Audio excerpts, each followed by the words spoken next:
I'm back again. Umva se uze bitese ese umuntu twigana rero ukuntu uri gutambuka wagira ndi itungo nta no kunsuza amana mbaze iki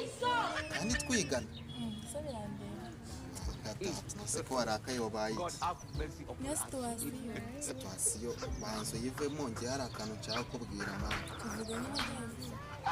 sikuri kuvuga nabi kuko hari ikintu kiri buvemora banzo tuze nyine nkakubwira urabona sibyo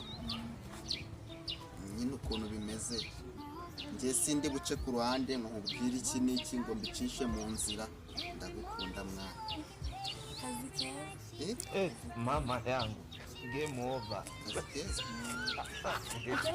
uwanja wake kaingia sasa nyine tubiganireho n'ufata umwanzuro urabivugaho iki oya abandi iyo babonye bitari bucemo noneho bafata umwanya bakabitekereza tone nyine nkubwire wari ugiye ku ishuri se n'ubundi amasaha ntarashye kategereza aracyari kare tubanze tuganire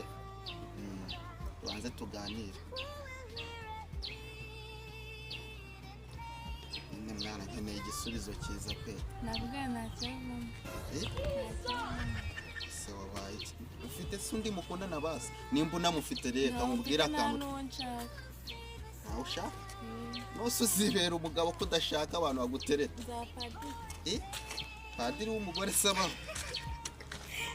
mani ndiseriye mani ntuseke ngende ndiseriye nubwo nyine uri kubibona mbivuga mw'uburyo ariko ndiseriye mwana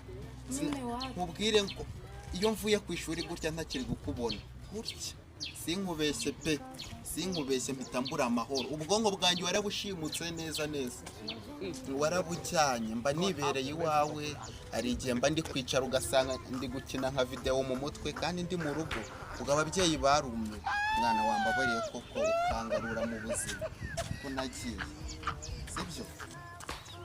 basi niba uri kubona bitanava mu mbeshya ko nkunda basahari nagira amahoro sibyo ndakwinginze mwana w'ibingora